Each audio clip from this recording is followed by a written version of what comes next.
it together.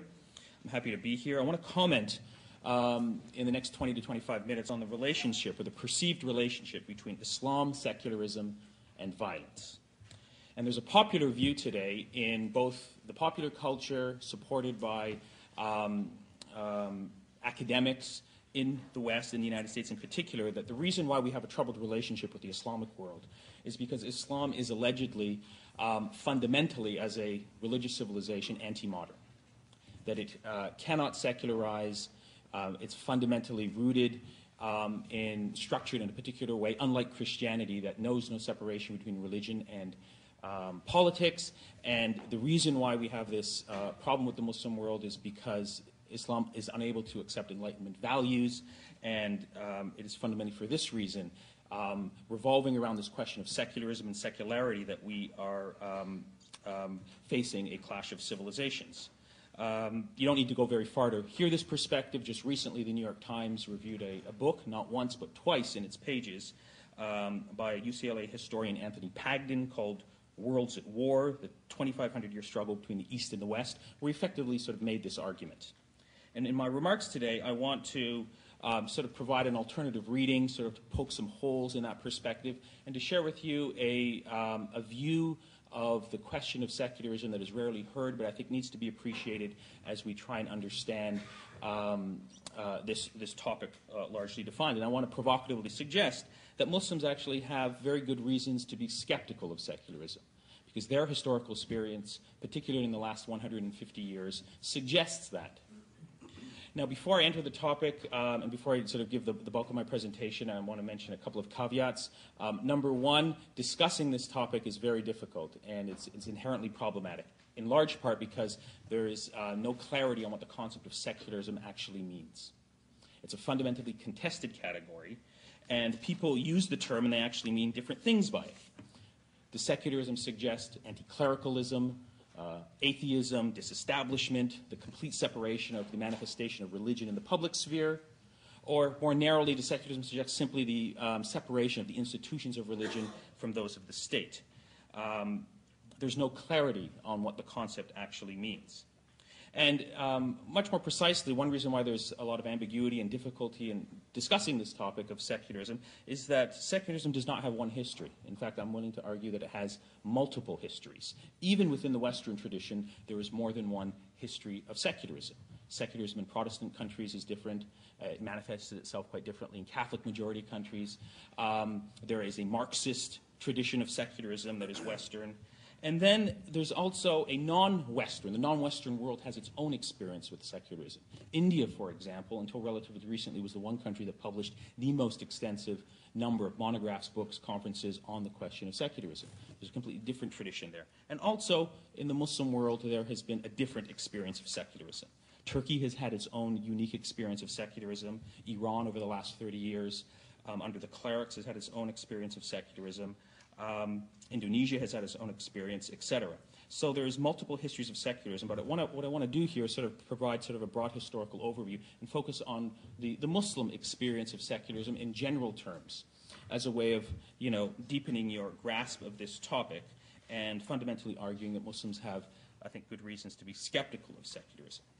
Now, the problem of secularism in Muslim societies is fundamentally rooted in the actual lived experience of Muslim communities over the past approximately 150 years. The most politically salient part of this lived experience, what William Shepard has called the dominating fact of life for the Islamic world, has been Western imperialism in its various dimensions: military, political, economic, and cultural.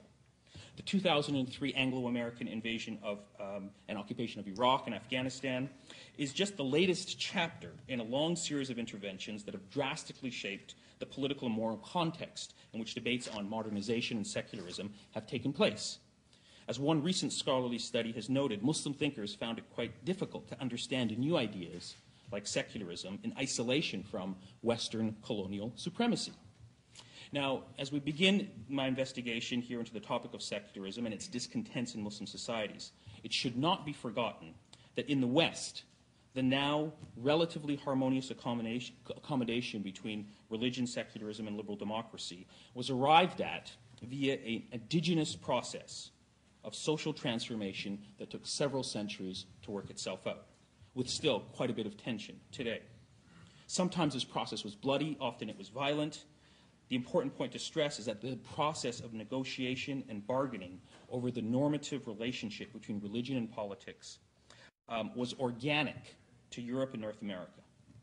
It was not imported from the outside or imposed by force from above, but rather it emerged from within civil society.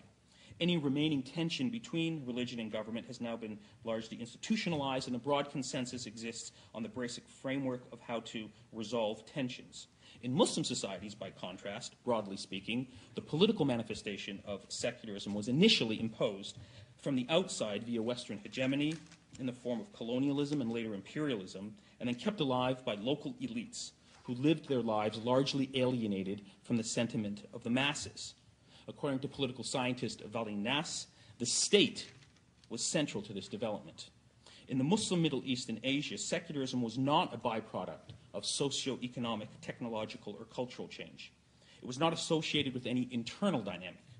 In fact, it was not even an indigenous force. Secularism was first and foremost a project of the state, first the colonial state and later the post-colonial state.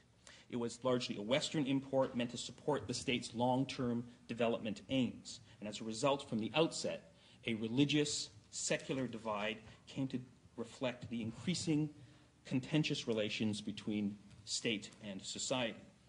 And so while I can't go into a comprehensive sort of history of secularism in the Muslim world, highlighting sort of the 20th century experience of Iran up until the 1979 revolution, I think helps us to understand this topic. Now, the modern state of Iran is intimately sort of connected with the activities of a series of modernizing policies of the Pahlavi monarchy, which comes to power in 1925 under the figure of Reza Khan, who initiates a process of sort of secularization, modernization, sort of trying to sort of modernize a very traditional society. Roads were built, railways, a modern education system, a bureaucracy. And these transformative policies really affected Iranian society by and large, but it was largely a policy that was very draconian and sort of state-imposed from above.